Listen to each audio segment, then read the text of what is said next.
नमस्कार। SBT news में आपका स्वागत है। पेश है राजस्थान और जोधपुर बीकानेर जिले की बड़ी खबरें। राजस्थान में मंत्रिमंडल विस्तार और राजनीतिक नियुक्तियों की चर्चाओं के बीच मुख्यमंत्री अशोक गहलोत ने आज दिल्ली में कांग्रेस अध्यक्ष सोनिया गांधी से मुलाकात की। अब जल्द राजस्थान में मंत्रिमंडल विस्तार और राजनीतिक नियुक्तियों के फॉर्मूले पर सोनिया गांधी से मंजूरी मिलने की संभावना है। लंबे समय बाद अशोक गहलोत की सोनिया गांधी के साथ 1-to-1 मुलाकात हुई है। इस मुलाकात के बाद अशोक गहलोत ने 10 जनपद के बाहर मीडिया से बातचीत में मंत्रिमंडल विस्तार के सवाल पर कहा कि अभी थोड़ा सब्र रखिए, मंत्रिमंडल फेरबदल पर हाईकमान फैसला करेगा। मैं रिपोर्ट दे चुका हूं। पुष्कर पशु मेले में जहां पशुओं की संख्या बढ़ने लगी है, वहीं बाजारों में भी श्रद्धालुओं की संख्या बढ़ रही है। पुष्कर मेले की शुरुआत 8 नवंबर को हुई थी और धार्मिक मेले की शुरुआत 14 नवंबर से होगी। कार्तिक माह का महास्नान 19 नवंबर को होगा। खुले आसमान के नीचे रेतीले धोरों में पशुपालकों और पशु व्यापारियों के बीच लेन देन होने लगा है। व्यापारी खरीदने से पहले पशुओं की कद, कांटे के साथ साथ चौड़ ढाल आदि परख रहे हैं। पशु हाट मेले में तीसरे दिन विभिन्न प्रजाति के 766 पशुओं की आवक दर्ज की गई। ऐसे में पशुओं का आंकड़ा 1673 तक पहुंच गया है। राज्य निर्वाचन आयोग आयुक्त पीएस मेहरा ने रिटर्निंग अधिकारियों को निर्देश दिए हैं कि राज्य निर्वाचन आयोग की ओर से जारी दिशा निर्देशों की सख्ती से पालना कराकर जिले में आगामी पंचायती राज आम चुनाव शांतिपूर्वक, निष्पक्ष और भय मुक्त होकर संपन्न कराएं। चुनाव आयुक्त बुधवार को करौली जिला कलेक्ट्रेट के सभागार में आगामी पंचायती राज आम चुनाव को लेकर समीक्षा कर रहे थे। कार्तिक मास में गुलाबी सर्दी का एहसास प्रदेशवासियों को कई दिनों पहले से होने लगा है। हालांकि सर्दी का असर पूरी तरह से अभी हावी नहीं हो रहा। सुबह और शाम के अलावा दिन में उमस रहने से सामान्य तापमान 30 डिग्री या इससे अधिक दर्ज किया जा रहा है। मौसम विभाग की माने तो आगामी एक सप्ताह तक प्रदेश में सर्दी का कोई खास असर नहीं पड़ेगा। मौसम भी पूरी तरह साफ रहेगा और धूप भी तेज निकलेगी।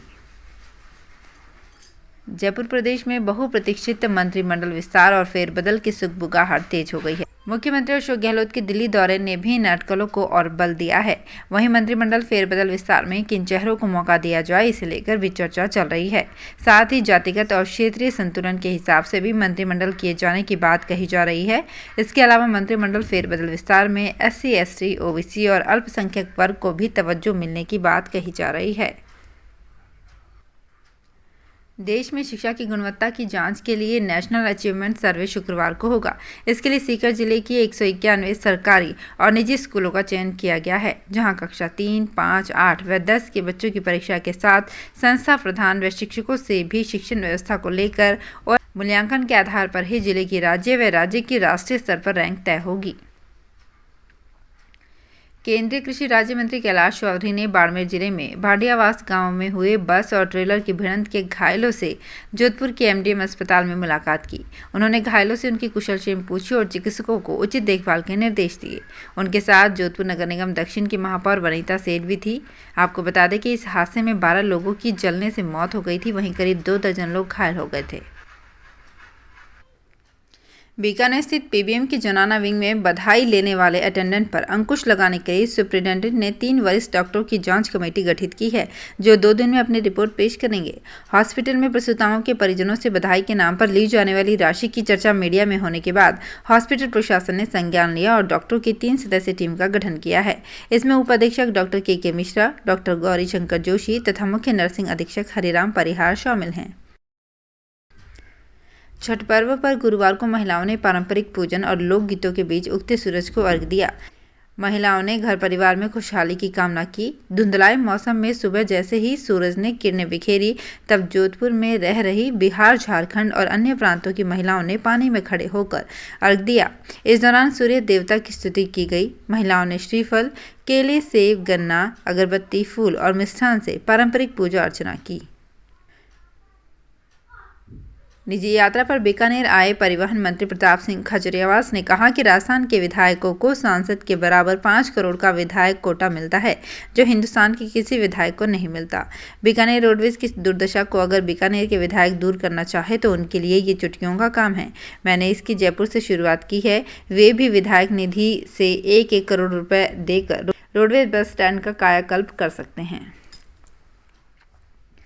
जोधपुर जिले की फलौदी पुलिस ने लूट की झूठी कहानी रचने के आरोपी को गिरफ्तार किया है।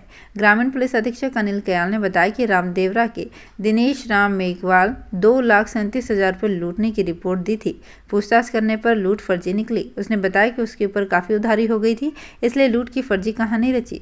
उससे छिपाई हुई राशि बरामद कर ली गई है। बीकानेर में प्रधानमंत्री स्वास्थ्य सुरक्षा योजना के तहत बना 150 करोड़ का सुपर स्पेशलिटी सेंटर मात्र डिस्पेंसरी बनकर रह गया है, जहां मरीजों को देखने के सिवाय ना तो जांच होती है और ना ही यहां मरीजों को भर्ती किया जा रहा है। जबकि 5 मंजिला सुपर स्पेशलिटी सेंटर में करीब 200 बेड और अत्याधुनिक उपकरण मौजूद हैं। जिस हॉस्पिटल का उपयोग मरीजों के लिए किया जाना था, उसे लेकर केवल राजनीति हो रही है।